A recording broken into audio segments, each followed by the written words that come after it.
Topic है हमारा cardiovascular system. जानेंगे कि कार्डियोवास्कुलर सिस्टम क्या होता है, किस तरीके से वर्क करता है, कौन कौन से ऑर्गन कार्डियोवास्कुलर सिस्टम के अंडर में आते हैं और उसके क्या फंक्शंस हैं, यानी उसकी एनाटॉमी और फिजियोलॉजी दोनों कार्डियोवास्कुलर सिस्टम की हम समझेंगे। अभी तक कार्डियोवास्कुलर सिस्टम में हमने इंडिविजुअली ऑर्गन के बारे में पढ़ा है जो फंक्शन करते हैं एक सिस्टम के अंदर, जो कि है कार्डियोवास्कुलर, यानी जो रिस्पॉन्सिबल है किसके, कार्डियटिक एक्टिविटी के, उस ऑर्गन्स के बारे में पढ़ा था। जैसे वेन थे हमारी, हार्ट था, आर्टरीज थी, ये सारा हमारा सिस्टम के अंदर का पार्ट था। आज हम उस पूरा कार्डियोवास्कुलर सिस्टम के बारे में समझेंगे। तो कार्डियोवास्कुलर सिस्टम क्या है? Cardiovascular system consist of blood vessels, यानी ये क्या है, एक क्लोज्ड सर्किट है। क्या है? कार्डियो वेस्कुलर सिस्टम क्या है? ये एक तरीके का क्या है, ब्लड वेसल का, यानी क्लोज्ड क्या है, सर्किट है। क्लोज सर्किट जहां पे एक पाथवे में, वन वे के अंदर चीजें चलती हैं। क्या है? वन क्लोज सर्किट है, वन वे है, एक ही डायरेक्शन में चीजें घूम रही हैं। ऐसा नहीं है कि जिस डायरेक्शन से चीज जा रही है उसी डायरेक्शन से वापस आ रही है, नहीं, वो दूसरी डायरेक्शन से वापस आ रही है। ठीक है, क्लियर है? Cardiovascular system consist of A blood vessel, जो कि क्या क्या आता है, आर्टरी एंड वेन्स। ये मेजर पार्ट है इसका, आर्टरी और वेन। कैपिलरी क्या है? ये नॉन मेजर पार्ट है। ये मेजर पार्ट है कार्डियोवास्कुलर सिस्टम का। इसके अंदर ही मेन रिस्पॉन्सिबिलिटीज ऑफ वर्क होते हैं। ठीक है, यानी ऑर्गन को सप्लाई देना, आपकी बॉडी में कोई भी चीज कंज्यूम करना, आपकी बॉडी से कोई भी चीज इजेक्ट आउट करना, ये आर्टरी और वेन का इंपॉर्टेंट फंक्शन है। लार्ज इंटेस्टाइन, लॉन्ग इंटेस्टाइन में ब्लड वेसल्स के थ्रू क्या होता है, जो आपके इंग्रेडिएंट आपने खाए हैं वो एब्जॉर्ब किए जाते हैं। ठीक है सर, आपके स्टमक तक का जो पार्ट है, जो जहां डाइजेशन होता है, वो क्या होता है, ब्लड में से ही वो क्या करता है, इंफॉर्मेशन ट्रिगर करता है ब्रेन के द्वारा कि पैनक्रियाटिक जूस आएगा, लिवर का जूस आएगा, गॉल ब्लैडर में से आएगा, स्टमक रिलीज करेगा, कुछ माउथ रिलीज करेगा। ये इंफॉर्मेशन कहां से चल रही है? ये भी आर्टरी और वेन के थ्रू ही सप्लाई कर पा रहा है, ब्रेन कर पा रहा है। आपने कोई चीज खाई, मान लो खट्टी चीज खाई, नींबू, नींबू का एक ड्रॉप आप मुंह पे डाल दो, सीधे मुंह में लार्वा बन जाता है, स्लाइवा आ जाता है बहुत सारा। वो क्या है? वो इंफॉर्मेशन है, किसके द्वारा दी गई? टेस्ट बर्ड के द्वारा ब्रेन में दी गई, और ब्रेन से फिर उसका रिएक्शन हुआ, तो हमारे जो माउथ ग्लैंड है, जो स्लाइवा सिक्रीट करते हैं, उन्होंने सिक्रीशन किया। ठीक है, फ्रिक्शन ऑफ टाइम में हुआ ये काम, लेकिन ये किस में चल रहा है? ये चल रहा है कोऑर्डिनेशन ऑफ आपका कार्डियोवास्कुलर सिस्टम की वजह से। आपका ब्लड फ्लो हो रहा है, उसी वजह से चीजें सर्कुलेट कर पा रही है, और एक ही डायरेक्शन में चल रहा है। एक डायरेक्शन में चलने का मतलब है, ये एक वेन है या एक आर्टरी है, तो आइदर इस डायरेक्शन में चलेगा या इस कोई एक डायरेक्शन में चलेगा, दो डायरेक्शन नहीं चल सकता। ऐसा नहीं है कि वन वे, गाड़ियां देखिए वन वे और टू वे होता है। वन वे का मतलब है आप एक ही साइड से जा सकते हो, टू वे का मतलब है आप उसी रोड से वापस भी आ सकते हो। लेकिन हमारी आर्टरी और वेन क्या होती है? वन वे डायरेक्शन होती है। हार्ट ने लंग्स से जो ब्लड लिया वो वापस लंग्स में ही जाएगा, लेकिन पूरा सर्कुलेटरी पाथ कवर करके जाएगा। ऐसा नहीं होगा आधे रास्ते से ही चलो जी वापस लौट चले, आधा लौट चले वाला हिसाब नहीं होगा कि आधे रास्ते गए, डीजल खत्म हो गया, चलो वापस ढलान है जी वापस पहुंच जाओगे, नहीं, वो पूरा सर्कुलेटरी कवर करके ही वापस लंग्स के पास पहुंचेगा। और उसमें क्या होगा, उस टाइम पे कार्बन डाइऑक्साइड की मात्रा बढ़ चुकी होगी, वेस्ट प्रोडक्ट की मात्रा बढ़ चुकी होगी, किडनी में जाएगा, किडनी में पहुंचते पहुंचते उसकी वेस्ट प्रोडक्ट की मात्रा बढ़ गई होगी। ठीक है, तो कार्डियोवास्कुलर सिस्टम क्या है? आपका क्लोज ब्लड वेसल है, जो कि चलता है किसकी वजह से? आर्टरी और वेन की वजह से। अब ये सप्लाई कैसे करता है, ये सर्कुलेशन कैसे करता है? तो आपका इसमें आता है heart and circulatory system. Heart and circulatory system, ये हार्ट और सर्कुलेटरी सिस्टम क्या है? हार्ट क्या है? आपका पंप है। हार्ट क्या है? पंप है। अब हार्ट ऐसा तो होता नहीं है, दिल ऐसा होता है? नहीं, दिल ऐसा नहीं होता। दिल कैसा होता है जी? तो कुछ ऐसा सा रहता है।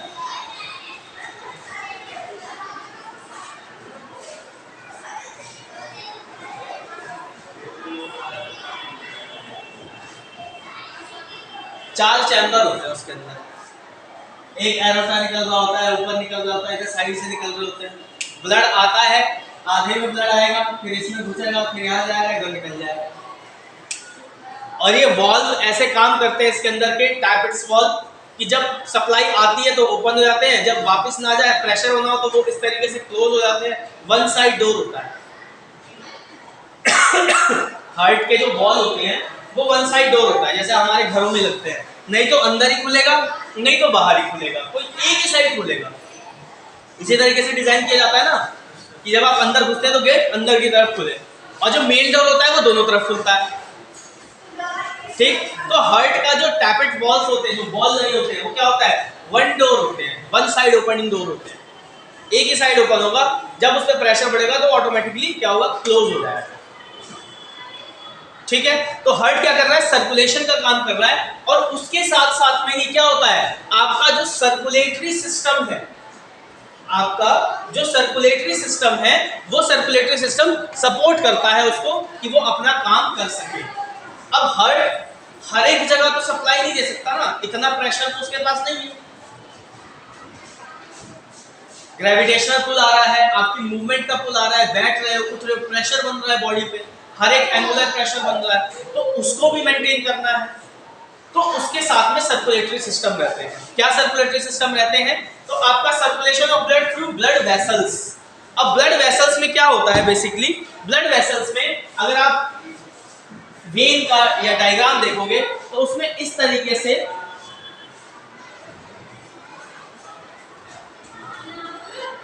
हेयर लाइक स्ट्रक्चर्स होते हैं।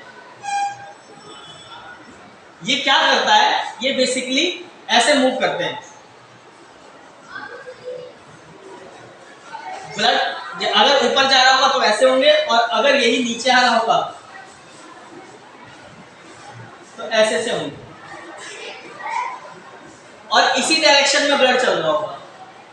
वो ये ब्लड को प्रेशर मारते हैं, ये धक्का देते हैं, आगे चलो, आगे चलो, बढ़े चलो, दिशा बताओ। हेयर लाइक स्ट्रक्चर्स होते हैं इसके अंदर, जो क्या करता है, ग्रेविटेशनल पुल को रोक के रखता है, और साथ ही में कहीं कहीं पे इस तरीके से पंपिंग सब प्रेशर्स होते हैं, उसी में जो प्रेशर को बूस्ट करते हैं। जैसे एम्पलीफायर होता है, एम्पलीफायर क्या करता है, आपके माइक में बोला हुआ वॉइस को, इलेक्ट्रिकल नोट को इनहेंस कर देता है, एक्स्ट्रा इलेक्ट्रिकल एनर्जी देकर। ठीक है, तो ऐसे ही सर्कुलेटरी सिस्टम के कुछ ब्लड वेसल्स के पंप होते हैं, जो क्या करता है, उसको एक्स्ट्रा पुश देता है थोड़ा सा, कि जो पीछे से हार्ट प्रेशर बनाता हुआ आ रहा है वो क्या हो, वो प्रॉपर फिर से उसको प्रेशर मिल जाए, बूस्ट अप हो जाए।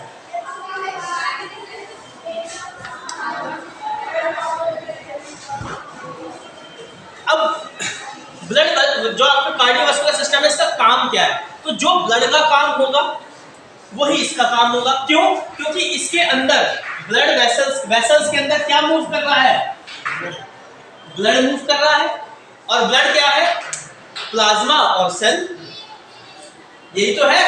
ब्लड क्या है, प्लाज्मा और सेल। प्लाज्मा क्या है, what is plasma, the necessary items which is consumed by the cell for their growth, for their function, for their development, for their growth, for their function, for their development and growth. मुझे हाथ हिलाना है, energy लग रही होगी ना, वो energy कहां से आई,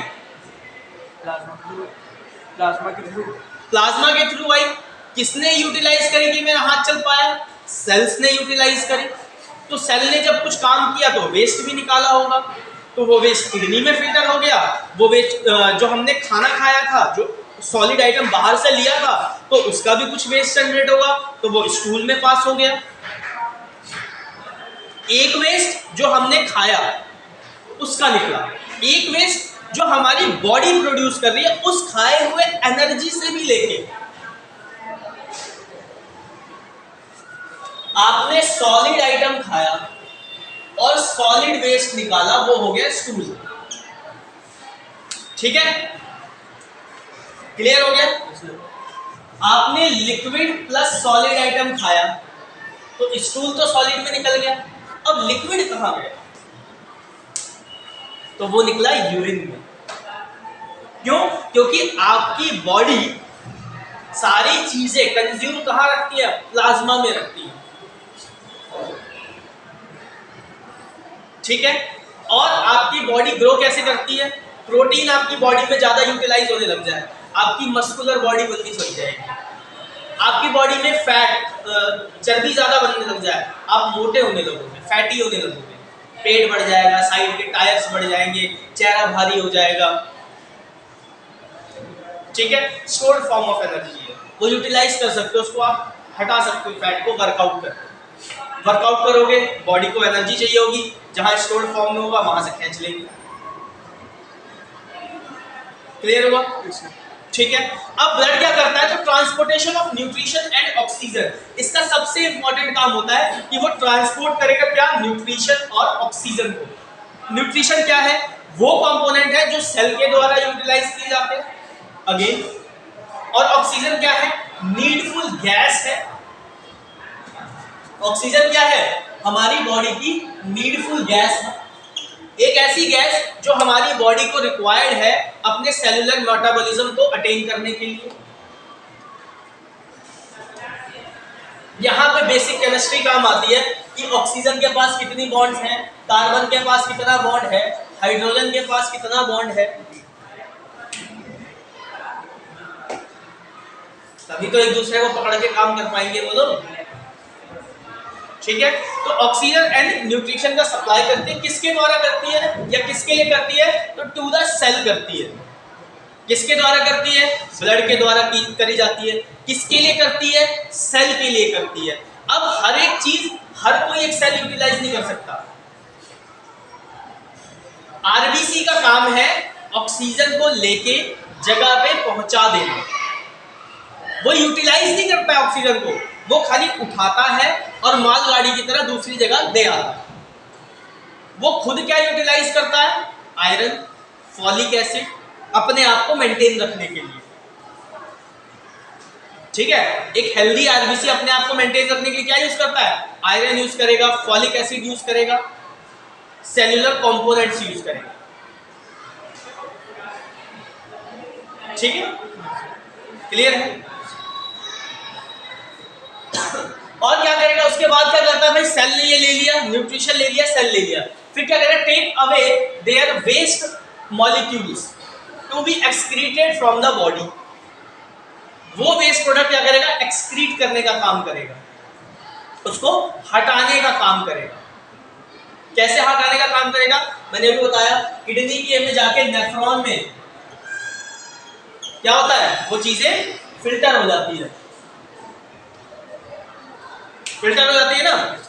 नेफ्रॉन क्या करता है? वेस्ट प्रोडक्ट को साइड हटाओ, एक्स्ट्रा प्रोडक्ट को साइड हटाओ, यूजफुल को वापस ले जाओ सर्कुलेटरी सिस्टम में। एक्सक्रीटरी सिस्टम रिवाइज करेंगे अभी, तो वहां पे आप नेफ्रॉन का डायग्राम भी देख पाओगे, कैसे वो फिल्टर करता है, क्या फिल्टर करता है। Blood also contain the product of the body for disease bye neutralising the efficiency causing micro organism, infection causing micro organism. Blood का और क्या काम है? तो पहला तो काम हो गया भाई कि वो ट्रांसपोर्ट करेगा न्यूट्रिशन को सेलुलर मैकेनिज्म के लिए, ऑक्सीजन को फंक्शन करने के लिए। ठीक है।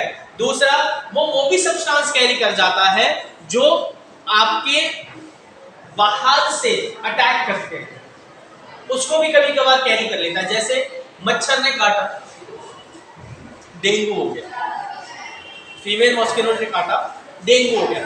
तो वो क्या हुआ? एक पैरासाइट था जिसने बाइट किया और अपने सेल्स को आपके सेलुलर मैकेनिज्म में रिलीज कर दिया, अपने सेल को आपके सेलुलर मैकेनिज्म में रिलीज कर दिया। और वो सेलुलर मैकेनिज्म क्या कर रहे हैं? वो आपके सेलुलर मैकेनिज्म को ब्रेक डाउन कर रहे हैं अपने आप को सर्वाइव करने के लिए। तो वो क्या करेगा? फिर एक इम्यूनिटी वाली फौज तैयार करता है ब्लड आपकी, जिसको हम बोलते हैं WBC, यानी व्हाइट ब्लड सेल्स, जिसका अदर नेम है ल्यूकोसाइट। 5 टाइप के सेल्स होते हैं ये। न्यूट्रोफिल, लिम्फोसाइट, स्नोफिल, मोनोसाइट और बेसोफिल।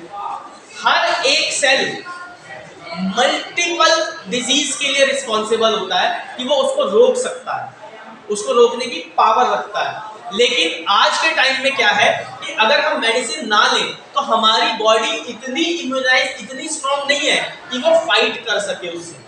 तो हमें हेल्प की जरूरत पड़ती है। जैसे लड़ाई में जाते वक्त जब सेनापति क्या करते हैं, अपनी सेना को औजार देते हैं ना, आर्चर देंगे, कुछ गन देंगे, भाला देंगे, तोप देंगे, कॉस्ट्यूम देंगे कि भाई कुछ लगे तो मरे नहीं, बच जाए, इतना प्रेशर का। तो ऐसे ही मेडिसिन, एंटीबायोटिक्स क्या करती हैं, वो एक तरीके का शील्ड का काम करती हैं उस सेल्स को बचा के रखने में, और उस पर्टिकुलर बैक्टीरिया को या वायरस को या फंगाई को या जो भी आपका बॉडी में फॉरेन पार्टिकल अटैक कर रहा है उससे लड़ने में उसकी हेल्प, शील्डिंग का काम करती है कि सेल्स बचा रहे और अपना काम कर जाए।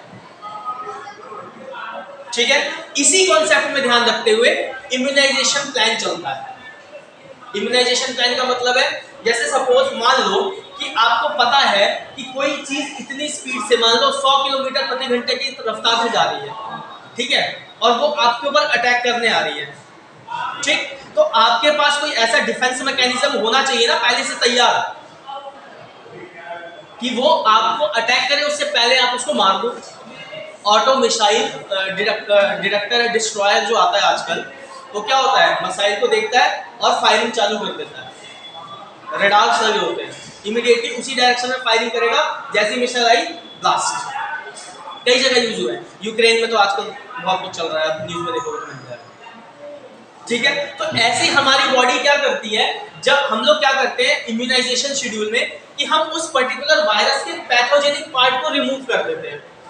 अगर सांप के दांत काट दिए जाएं और उसका वेनम निकाल दिया जाए, अक्सर जो सपेरे होते हैं वो यही काम करते हैं, वो क्या करेंगे, जहरीले सांप के दांत को तोड़ देते हैं, उसका वेनम निकाल देते हैं, जहर निकाल देते हैं, तो वो काट ही नहीं पाता है, वो खाली पकड़ता है, दांत ही नहीं है, दबाएगा क्या, मसूड़ों से।